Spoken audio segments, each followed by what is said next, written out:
오늘 말씀을 함께 나누겠는데요. 사무엘 상을 보면 엘리 제사장으로 시작을 합니다. 엘리 제사장이 나이가 들어서 또 전쟁에 패했다는 소식을 듣고 그만 죽게 됩니다. 그 뒤를 이어서 사무엘이 이스라엘의 사사가 되죠. 사사로 된 사무엘이 나라를 잘 다스렸습니다. 그런데 사무엘이 나라를 잘 다스렸지만 사무엘도 점차 나이가 들어갔습니다. 나이가 들어 늙게 되었죠. 사무엘이 나이가 들자 사무엘의 아들들을 사사로 세우게 됩니다. 이스라엘 백성들은 사무엘의 아들들을 사사로 세우고 지도를 받게 됩니다. 그런데 사무엘의 아들들이 아버지와 같지 못했습니다. 그들은 재판을 할 때 돈을 받고 재판을 굽게 합니다. 사사는 재판관이다 그런 뜻이거든요. 사사로서 이스라엘의 모든 대소사를 관장하며 공정하게 해야 될 사사들이 돈을 받고 재판을 굽게 합니다. 참 부모님의 뒤를 이어서 자녀들이 신앙을 이어받는 일이 참 어렵다는 생각을 합니다. 사무엘도 자녀들에게 신앙이 온전히 전수되는데 실패한 거죠. 이스라엘 왕들의 역사를 보면 연속해서 첫째, 둘째, 다음 때까지 믿음이 올바로 이어진 왕이 드뭅니다. 다윗과 솔로몬 정도라고 할까요? 부모님의 신앙, 아버지의 신앙을 이어받은 자식이 참 없습니다. 자, 그렇게 사무엘의 뒤를 이어서 사무엘의 자녀들이 사사가 되었는데 그들이 너무 재판을 굽게 하고 올바르지 못하게 나라를 다스리자 이스라엘 백성들이 요구합니다. 사무엘에게 요구합니다. 각 파의 장로들, 지도자들이 모여서 우리에게도 왕을 세워달라고 요청을 합니다. 이미 그 당시에 이스라엘 주변에 있는 나라들은 다 왕이 통치하는 정치 체제 하에 있었습니다. 그러니 우리에게도 왕을 달라고 요청을 했는데 사무엘은 기뻐하지 않았고 마음이 좋지 않았습니다. 그래서 하나님께 기도합니다. 그 기도를 들으시고 하나님께서 밤에 사무엘에게 나타나 이렇게 위로해 주셨습니다. 사무엘상 8장 7절 말씀.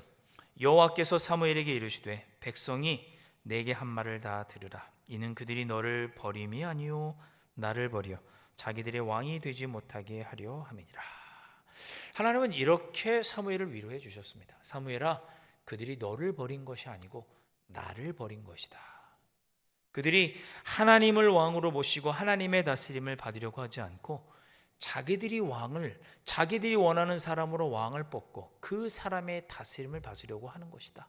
그러니 사무엘아, 너를 버린 것이 아니니 너무 낙담하지 말아라. 위로해 주신 것이죠. 하나님은 이어서 이렇게 말씀하셨습니다. 사무엘상 8장 8절과 9절에 내가 그들을 애굽에서 인도하여 낸 날부터 오늘까지 그들이 모든 행사로 나를 버리고 다른 신을 섬김같이 내게도 그리하는도다. 그러므로 그들의 말을 듣되 너는 그들에게 엄히 경고하고 그들을 다스릴 왕의 제도를 가르치라. 이렇게 말씀하십니다. 사무엘아, 너를 버린 것이 아니고 이스라엘 백성들의 본성은 하나님의 다스림을 받지 않고 자기 뜻대로 누군가를 세우고 그것의 다스림을 받으려고 하는 것이 저 애굽 때부터 이스라엘 백성들의 본성이었다. 그러니 그들이 원래 그러는 거니까 낙심하지 말고 그들이 왕을 세우도록 허락해라. 대신 엄히 경고해서 하나님의 뜻대로 다스리도록 경고하고 왕의 제도를 가르쳐 주어라. 그렇게 하나님께서 허락을 하십니다. 자, 그렇게 하나님께서 왕의 제도를 허락하신 후에 처음으로 이스라엘에 세운 왕이 누구냐? 사울입니다. 이스라엘의 초대 왕이 누구냐? 사울입니다.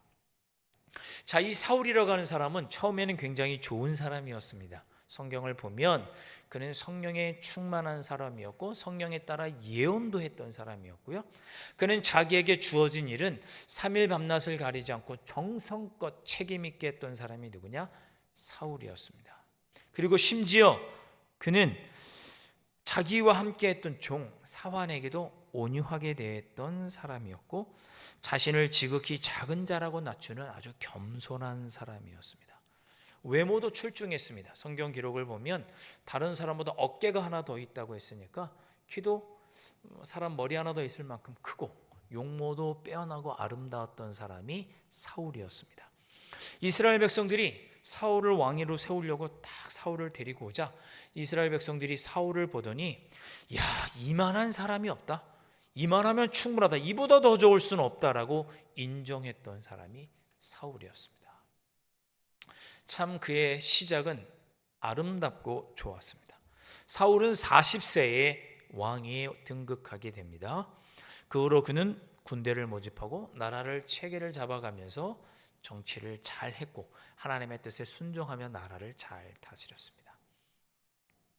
그런데 시간이 지날수록 이 사울이 안 좋은 모습으로 변하게 됩니다. 사무엘상 13장, 좀 시간을 돌려서 사무엘상 13장을 보면 그가 왕이 된 지 2년째, 20년도 아니고 2년째 되는 해에 그가 블레셋 나라와 전쟁을 하게 됩니다. 전쟁을 하면서 이제 전투에 나가기 직전에 마치 우리가 뭔가 하기 전에 예배드리는 것처럼 먼저 사무엘을 불러서 제사를 드리고 전투에 임하려고 했습니다. 그런데 제사를 집례해야 될 사무엘이 오지 않는 것입니다. 일주일을 기다려도 오지 않는 것입니다. 전투를 해야 되는데 사무엘이 오지 않는 거예요. 그래서 사울 왕이 급한 마음에 자기가 제사를 집례합니다. 예전 같았으면 그가 성령에 이끌렸던 사람이었기 때문에 먼저 기도했을 거예요. 하나님 어떻게 하는 것이 좋겠습니까? 또 그는 온유한 사람이고 주변 사람들을 잘 챙기는 사람이었기 때문에 주변 사람들에게 어떻게 하는 것이 좋을지 물었을 것입니다. 그런데 그렇게 하지 않고 자기 독단적으로 제사를 행하고 전투를 치르려고 합니다. 제사를 드리자마자 그 직후에 사무엘이 도착을 합니다. 사무엘은 사울 왕이 큰 죄를 저질렀다고 하면서 왕의 후손들은 더 이상 왕이 되지 못할 거라고 책망합니다. 자, 사울이 변질되게 된 것이죠. 자, 오늘 우리가 살펴볼 내용도 그렇게 변질된, 하나님 앞에서 겸손하지 못하고 자신의 욕심을 드러내는 그런 사울 왕의 모습을 볼 수 있습니다. 자, 이번에는 15장에서 어떤 상황이었느냐? 이스라엘과 아말렉이라고 하는 나라가 전쟁을 하게 되었습니다. 전쟁을 앞두고 사무엘이 사울 왕에게 당부를 합니다. 사무엘상 15장 3절에 보면 이렇게 기록하고 있습니다. 지금 가서 아말렉을 쳐서 그들의 모든 소유를 남기지 말고 진멸하되 남녀와 소아와 젖먹는 아이와 우양과 낙타와 나귀를 죽이라 하셨나이다 하니, 이렇게 하나님의 뜻을 전하면서 당부합니다. 자, 아말렉을 쳐서 모든 사람을 죽이다. 심지어 남녀노소 어린아이까지. 그뿐만 아니고 소와 양, 우양, 소와 양도, 나귀도, 낙타도 다 죽이라고 하나님께서 하십니다. 그렇게 하나님의 말씀을 전해줍니다. 자, 그 당부를 듣고 사울 왕이 전쟁을 하게 됩니다. 크게 승리하게 됩니다. 사무엘상 15장 7절과 8절, 사울이 하윌라에서부터 애굽 앞 술에 이르기까지 아말렉 사람을 치고 아말렉 사람의 왕 아각을 사로잡고 칼날로 그의 모든 백성을 진멸하였으되. 자, 이 말씀을 보니 사무엘의 당부를 따라 아말렉의 모든 사람들을 죽였습니다. 자, 그런데 이어지는 구절을 보시면 사울과 백성이 아각과 그의 양과 소의 가장 좋은 것 또는 기름진 것과 어린 양과 모든 좋은 것을 남기고 진멸하기를 즐겨 아니하고 가치 없고 하찮은 것은 진멸하니라. 이렇게 기록하고 있습니다. 자, 앞에 있는 7절 8절을 보면 어떻게 되죠? 사람은 다 죽였습니다. 진멸했습니다. 그런데 9절 말씀 보니까 양과 염소도 다 하나님께서, 동물들도 진멸하라고 했는데 사울이 보기에 좋은 것들은 남겨두고 가치 없는 것들만 진멸했습니다. 하나님의 명령을 순종하지 않은 거죠. 하나님은 사람들뿐만 아니라 양과 염소, 낙타와 나귀까지 다 진멸하라고 했는데 사울이 보기에 좋은 것은 남겨두었습니다. 다시 9절 말씀을 보시면 사울과 백성이 아각과 그의 양과 소와 가장 좋은 것 또는 기름진 것과 어린 양과 모든 좋은 것을 남기고 진멸하기를 즐겨 아니하고 가치 없고 하찮은 것은 진멸하니라. 좋은 것은 취하고 싶은 욕심 때문에 하나님의 명령을 어긴 것입니다. 하나님은 이 모습을 보고 안타까워하셨습니다. 안타까워하셨어요. 11절 말씀. 내가 사울을 왕으로 세운 것을 후회하노니 그가 돌이켜서 나를 따르지 아니하며 내 명령을 행하지 아니하였음이니라 하신지라. 사무엘이 근심하여 온 밤을 여호와께 부르짖으니라. 11절 말씀, 사무엘상 15장 11절 말씀에 내가 사울을 왕으로 세운 것을 후회하노니, 모세오경에 보면 하나님께서는 후회하심이 없는 분이라고 민수기에 말씀하거든요. 그런데 하나님께서 사울을 왕으로 세운 것은 후회하셨습니다. 너무나 안타까워하신 거죠. 저의 마음도 안타깝기만 합니다. 사울의 모습이 꼭 나의 모습 같은 거죠. 사무엘이 사울을 만나기 위해서 전쟁터로 향해서 사울을 찾아 그를 책망합니다. 오늘 읽었던 17절 말씀. 사무엘이 이르되 왕이 스스로 작게 여길 그때에 이스라엘 지파의 머리가 되지 아니하셨나이까. 여호와께서 왕에게 기름을 부어 이스라엘 왕을 삼으시고. 자, 어떻게 책망하느냐? 사무엘은 사울이 처음에 예전처럼 스스로 자신을 작게 여길 때, 겸손할 때, 하나님 앞에 겸손했을 때는 하나님께서 당신을 높이 들어서 왕에게 이르기까지 세워주셨다라고 예전의 사울의 모습을 상기시켜 줍니다. 놀랍죠? 하나님의 법칙은 스스로를 높여야 높아지는 게 아니고 스스로를 하나님 앞에 낮출 때 높아지는 그런 놀라운 것이 하나님의 법칙입니다. 19절 말씀에 어찌하여 왕이 여호와의 목소리를 청종하지 아니하고 탈취하기에만 급하여 여호와께서 악하게 여기시는 일을 행하였나이까.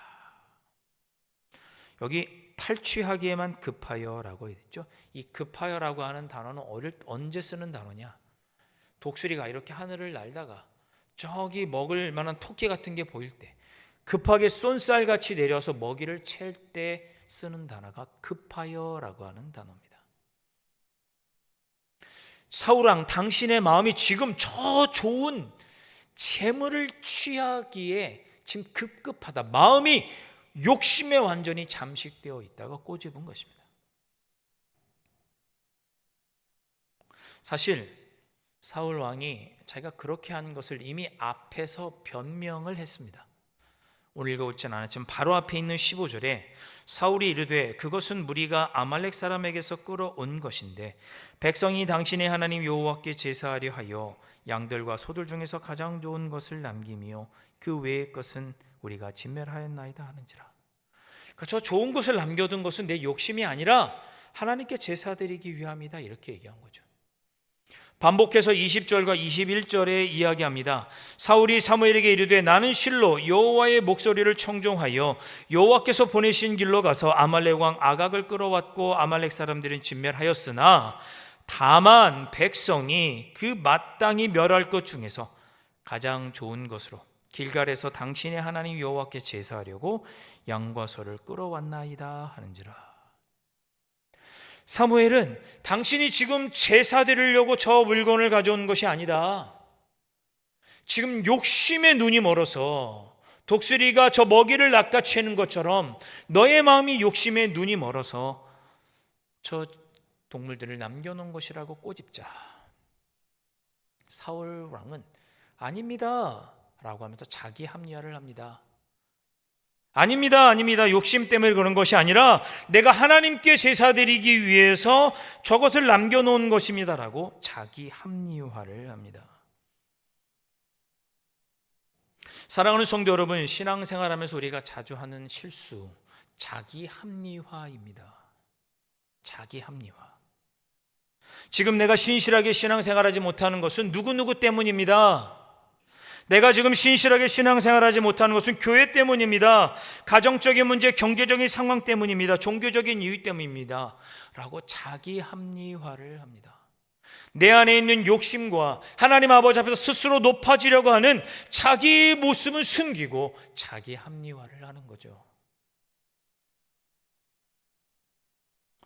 오늘 사울의 모습을 통해서 여러분 자신을, 우리 자신을 한번 돌아보실 수 있기를 바랍니다. 나는 지금도 하나님 앞에서 나를 지극히 작게 여기고 구원의 은혜에 감격하여 나를 작은 자로 여기는 겸손한 모습으로 신앙생활하는가? 아니면 나 자신을 높이고 있는가? 세상 무력의 눈이 어두워 하나님께 드린다는 핑계로 세상 욕심을 합리화하며 내가 살아가고 있는 것은 아닌가? 여러분, 하나님께 온전한 11조를 드리고 있는지 돌아보시기를 바랍니다. 하나님께 물질의 11조뿐만 아니라 마땅히 하나님께 드려야 할 시간도 드리고 계신지 돌아보시기를 바랍니다. 나는 신실하지 못한 신앙생활을 다른 탓으로 돌리고 자기 합리화를 하며 빠져나가고 있는 것은 아닌가? 하나님은 그런 사울을 책망하셨습니다. 자, 하나님께서 책망하셨던 그 사울의 모습이 내 안에도 있지 않은가 돌아보시기를 바랍니다.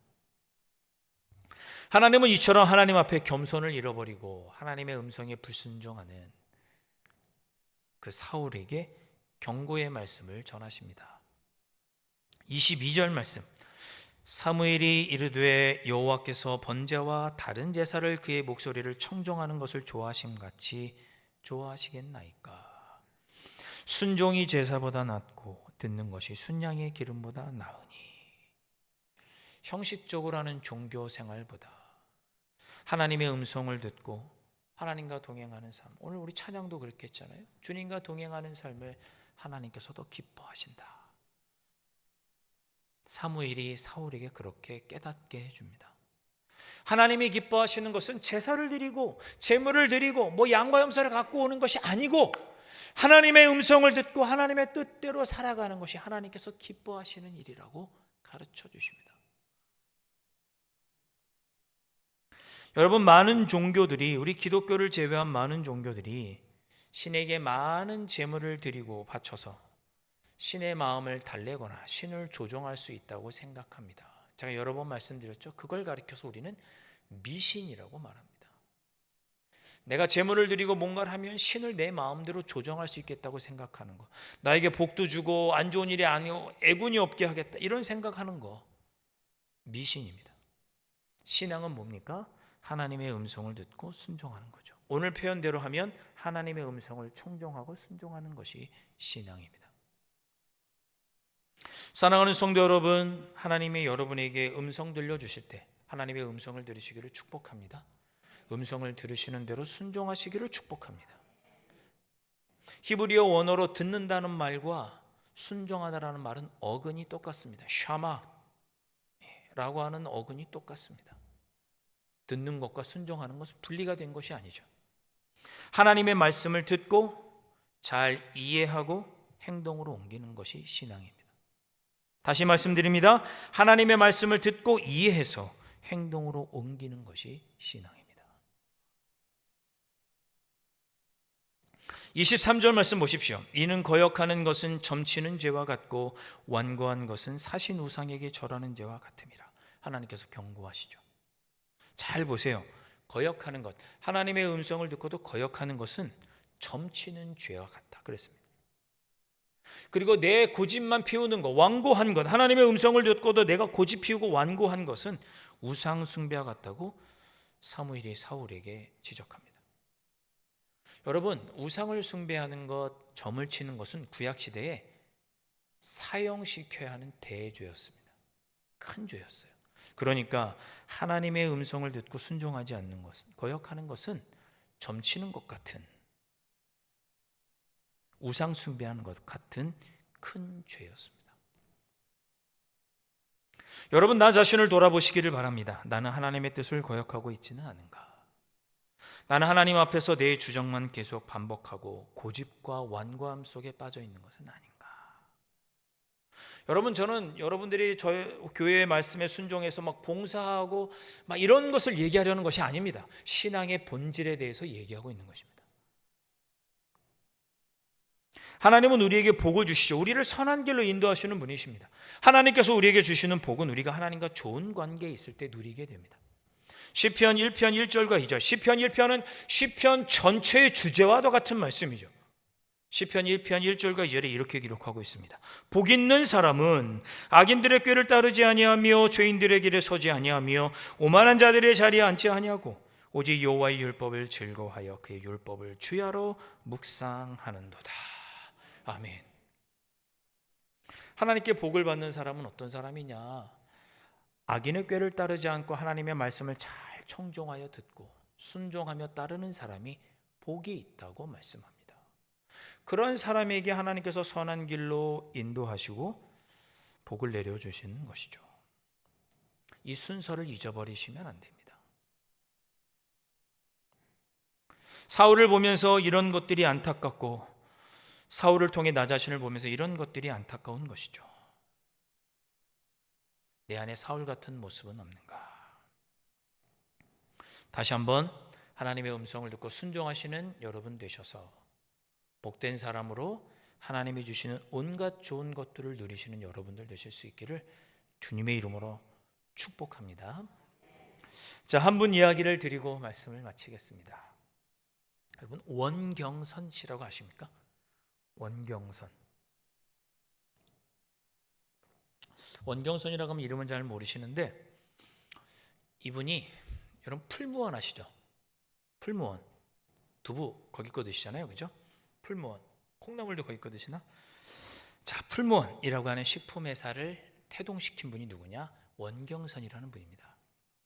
이분이 뭐 나라의 훈장도 받고 뭐 이렇게 뭐 상도 많이 받으셨는데 잘 알려져 있지 않지만 이분이 신실한 그리스도인이셨습니다. 이분이 16살 때 예수님을 믿고 회심하게 되는데 이분이 예수님을 믿게 된 계기가 있습니다. 이분이 평안남도 번동리라는 곳에서 태어났는데 가족이 너무나 가난해서 황해도로 이렇게 이사를 가게 됐습니다.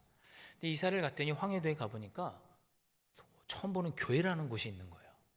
교회라는 곳이 있는 거예요. 그래서 저곳에 가면 뭔가 새로운 걸 배울 수 있겠다 싶어서 교회를 나가게 되고 예배를 드리게 되었습니다. 그분이 예수로 산 한국의 위인들이라고 하는 책을 보면 자신이 어떻게 회심하게 됐는지 이렇게 수레해 놓은 그 글이 있습니다. 자, 자신이 어떻게 회심을 했는가? 그저 무언가 읽고 공부하고 싶은 마음으로 꾸준히 성경을 읽었고 고단한 몸과 마음을 달래기 위해 기도하다 보니 자연스럽게 신앙의 길로 들어서게 됐다. 이렇게 자신이 회심을 고백했습니다. 참 진솔한 고백이죠. 무언가 공부하고 싶어서 성경을 읽고 지친 몸과 마음을 달래기 위해서 기도하다 보니 자연스럽게 신앙이 생겼다. 이렇게 고백을 했습니다. 자, 이분이 할 얘기가 참 많지만 이분이 참 가난했는데 그도 가난한 중에도 여러 사람의 도움으로 학교를 졸업하게 됩니다. 학교를 졸업을 하고 교장의 추천으로 영농자금 혜택을 받아서 농사의 길로 접어들게 됩니다. 영농자금 혜택을 받은 거예요. 그래서 열심히 일하는 중에 어느 날 군청에서 연락이 왔습니다. 주일에 모범 영농자 시찰이 있다. 그러니 주일에 돼지머리도 좀 준비하고 술도 좀 받아놔라. 이렇게 연락이 왔습니다. 이제 시찰을 하는데 지금처럼 주 5일 개념 있고 할 때가 아니니까 주일에 갈 테니 돼지도 좀 잡아놓고 술 받아 놓아라. 그렇게 명령을 했습니다. 자, 그렇게 연락이 왔어요. 그런데 이 원경선 씨가 단칼에 거절합니다. 주일은 교회 가야 해서 안 됩니다. 학교를 졸업하고 군청의 혜택을 받아서 돈을 받고 땅을 받아 농사했거든요. 근데 군청에서 요청한 거예요.